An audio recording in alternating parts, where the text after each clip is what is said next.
जो अपने मुल्क की दिफा करने के लिए कुर्बानियां दे रहे हैं, सियाचिन से लेके बलूचिस्तान से लेके वजीरिस्तान तक, वो सब इस खराज तहसीन के हकदार हैं। अफगान तालिबान लीडर्स मुझसे कह रहे हैं मैसेजेस के ऊपर कि हम ईरान नहीं है भाई।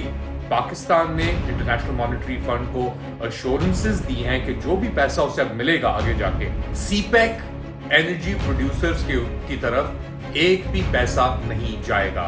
एक तरफ तो ये आईएमएफ से भीख मांग रहा है, दूसरी तरफ ये अपने ड्यूज जो है सीपेक के जो चाइनीज को देने हैं अंडर एग्रीमेंट, वो नहीं दे पा रहा। तो क्या है पाकिस्तान की पोजीशन, किधर खड़ा है पाकिस्तान, आईएमएफ के साथ या चाइना और सीपेक के साथ? क्या पाकिस्तान सीपेक को आईएमएफ की कुर्बान गाह पे बल्ली चढ़ाने लगा है? अस्सलाम वालेकुम, आप देख रहे हैं late Ali show you, Ali Mustafa के साथ। और आज का प्रोग्राम हम शुरू करेंगे एक खिराज तहसीन पेश करके जो शोहदा पाकिस्तान हैं, इनके लिए दुआए मगफरत, इन्ना इलाही व इन्ना इलाही राजिऊन। जो होगे शहादत का जाम पीकर तुम, रसूल पाक ने बाहों में ले लिया होगा। जो शहादतें पाकिस्तानी अफवाज ने दी हैं सरहदों पे अपनी और कंटिन्यूस टू डू सो, उनके लिए ये देखें, आपके इख्तलाफात अपनी लीडरशिप से, अफवाज पाकिस्तान की लीडरशिप से जो भी हों, जो एक आम सिपाही या एक सोल्जर या कर्नल जो शहीद हुए हैं इसके अंदर, जो सरहद के ऊपर बंदा लगा हुआ है, चाहे वो अफगानिस्तान के साथ हो, चाहे वो हिंदुस्तान के साथ हो, चाहे वो ईरान के साथ हो या चीन के साथ हो, कहीं भी पाकिस्तानी जो अपने मुल्क की दिफा करने के लिए कुर्बानियां दे रहे हैं, सियाचिन से लेके बलूचिस्तान से लेके वजीरिस्तान तक, वो सब इस खराज तहसीन के हकदार हैं और हमारी दुआएं उनके साथ हमेशा रहेंगी। इस रमजान के महीने में पाकिस्तान के 7 सोल्जर सिपाही जान बहक हुए, शहीद हुए, और उसके बदले में पाकिस्तान ने अफगानिस्तान के कई इलाकों में हमले किए हैं और वहां से भी रिपोर्ट्स आ रही हैं लोगों की कि जान बहक होने की। मगर आज का जो मौजू है वो इस पूरी जो ये हरकत हो रही है इसको एक कॉन्टेक्स्ट में डालने की कोशिश करेगा। और उस सिलसिले में हमने शुरुआत करते हैं एक खबर जो आई है कि पाकिस्तान ने इंटरनेशनल मॉनेटरी फंड को अश्योरेंसेस दी हैं कि जो भी पैसा उसे अब मिलेगा आगे जाके अप्रैल में, इसके बाद जो बिलियंस ऑफ डॉलर्स कर्जा पाकिस्तान और लेना चाह रहा है आईएमएफ से, उससे सीपेक एनर्जी प्रोड्यूसर्स की तरफ एक भी पैसा नहीं जाएगा। यानी जो सर्कुलर डेट उस तरफ चल रहा है एनर्जी का, सीपेक का, जो एक तकरीबन 500 अरब रुपए के करीब, तकरीबन 2 अरब डॉलर के करीब जो सीपेक एनर्जी प्रोड्यूसर्स की तरफ कर्जा जाना है, उनको पे ऑफ करने के लिए, वो आईएमएफ के लोन से नहीं जाएगा। ये गारंटी दी है पाकिस्तानी हुक्मरान ने, हुकूमत जो नहीं आई है इन्होंने आईएमएफ को। वो इसलिए कि आईएमएफ नहीं चाहता कि जी ऐसा प्रोजेक्ट जो चाइना जिसके अंदर इन्वॉल्व है, वो पैसे जो पाकिस्तान को दे रहा है उस तरफ वो पैसे इनके जाएं। तो क्या मतलब है इन सब चीजों का? पहली बात तो ये कि अब पाकिस्तान एक ऐसी गली में फंस चुका है कि उसको डिसाइड करना पड़ रहा है अपनी इकोनॉमिक सर्वाइवल आईएमएफ के जरिए या इकोनॉमिक प्रोग्रेस चाइना के जरिए। एक तरफ तो पाकिस्तान कशकोल लेके पहुंच गया है आईएमएफ के पास, इसने चाइना के अंदर क्या रिएक्शन आया है वो हमने देख लिया। पिछले 24 घंटे के अंदर चाइनीज एम्बेसडर जो हैं अफगानिस्तान के अंदर, वो उनकी दोबारा बड़ी पब्लिसाइज मुलाकातें हो रही हैं अफगान तालिबान लीडरशिप से। अरबों डॉलर चाइना ने अफगानिस्तान में डाल दिए हैं, अरबों डॉलर पाकिस्तान ने भी डाले, मगर लग रहा है वो अपनी बेट्स को हेज कर रहा है चाइना, थोड़ा पाकिस्तान से थोड़ा सा हटके डाइवर्स्ट करके। वो क्यों है? वो इसलिए है कि पाकिस्तान के मसले मसाइल अब तकरीबन हर, यानी चाइना भी अगर आ गया इसके अंदर, हर जो आपकी नेबरिंग कंट्री या हमसाय ममालिक हैं उनसे पाकिस्तान के मसले चल रहे हैं।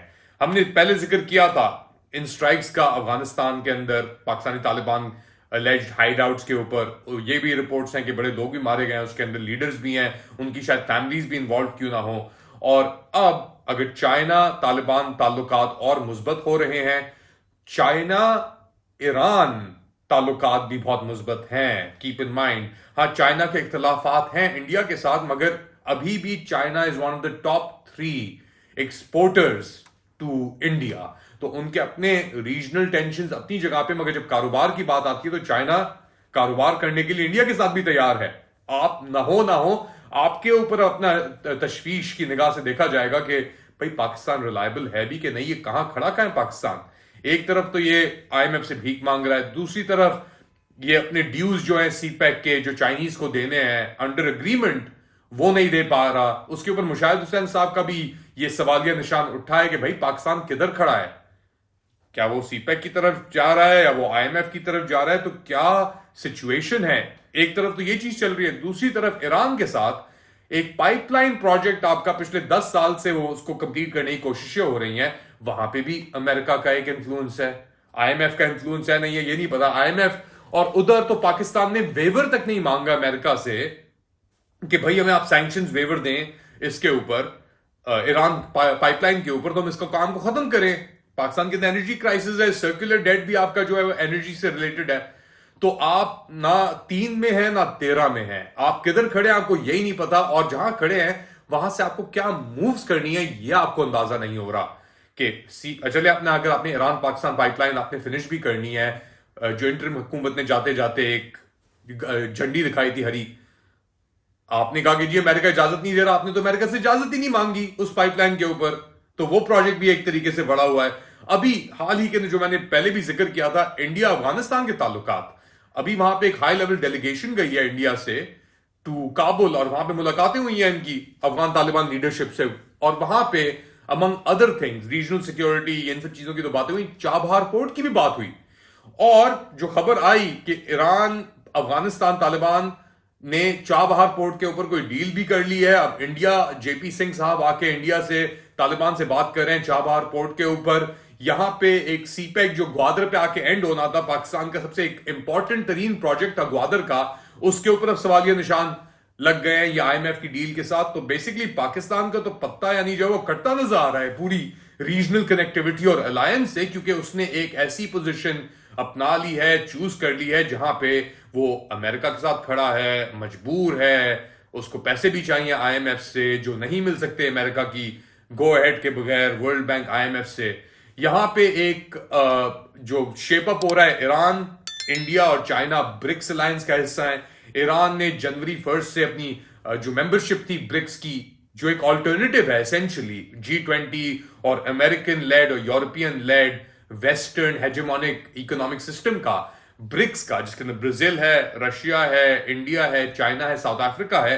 अब उसके अंदर यूएई भी शामिल हो गया है, अर्जेंटीना को भी इनविटेशन चली गई है, इजिप्ट को भी इनविटेशन चली गई है, ईरान को इनविटेशन गई थी लास्ट ईयर अगस्त के अंदर, और वो जनवरी से हिस्सा है। पाकिस्तान किधर है इन सब चीजों में? हमें तो ये मंजन बेचा गया था कि भाई आप तो सीपैक का हिस्सा होंगे, बहुत ही पावर, ये वो 50 अरब रुपए चाइना इन्वेस्ट करेगा, ये मंजन बेचा गया था ना हमें तो।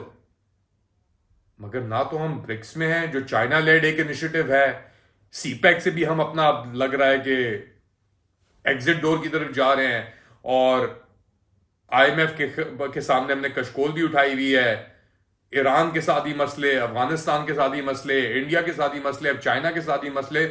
तो भाई ये क्या हो क्या रहा है? क्या लीडरशिप किधर है आपकी? फॉरेन पॉलिसी किधर है आपकी? इसाक डार साहब किधर हैं? इसाक डार साहब तो अपने पर्सनल मवाद के लिए शायद ट्रैवल कर रहे हैं एज फॉरेन मिनिस्टर, पैसे दे दो, कारोबार कर लो जाती, ये मुल्की मुफाद किधर गया भाई?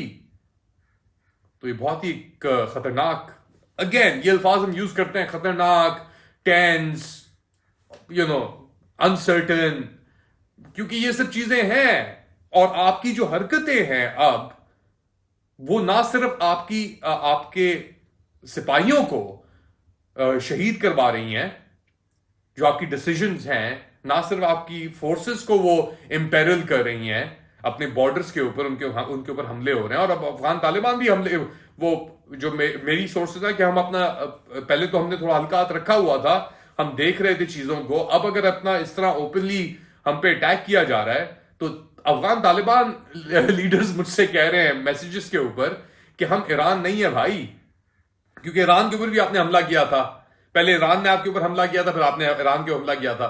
अब वो कह रहे हैं हमारा ऐसे कोई ताल्लुक नहीं है, आपके अपने बंदे मरे हैं आपके अपने एरिया के अंदर, हाँ जिसने मारे हैं हमें नहीं पता, वो तो कहते नहीं मारे पाकिस्तानी तालिबान ने।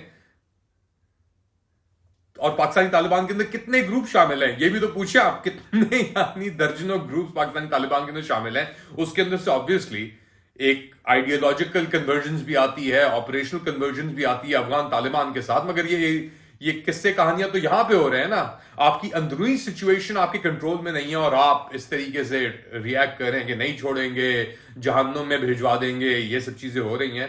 भाई थोड़ा सा ख्याल मेरे ख्याल से हमें बहुत जरूरी है, क्योंकि आपकी पोजीशन जो है वो बहुत अनसर्टनिटी की तरफ जाती नजर आ रही है।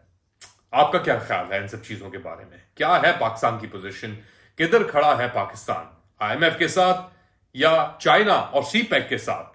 क्या पाकिस्तान ब्रिक्स के अंदर शामिल हो सकता है कभी भी? यानी 5th लार्जेस्ट पॉपुलेशन है, पॉपुलेशन वाइज कंट्री है यानी दुनिया के अंदर 250 मिलियन लोग हैं इस मुल्क के अंदर, और हरकतें हमारी ऐसी लग रही हैं कि हम एक मिलिशिया चला रहे हो कोई, या एक दुकान चला रहे हो सदर के अंदर। ये डिसीजन मेकिंग चल रही है हमारी। खैर फिलहाल इतना ही, अपना ख्याल रखिएगा। Do like, subscribe and share this content. Comment जरूर भेजते रहें, आपके कमेंट्स बड़े इंपॉर्टेंट हैं, वो हमें और आइडियाज भी देते हैं कि किस दिशा पे, किस रुख पे ये सिचुएशन चलती जा रही है, और आपके साथ और अपडेट्स के लेकर दोबारा हाजिर होंगे। अपना ख्याल रखें। अल्लाह।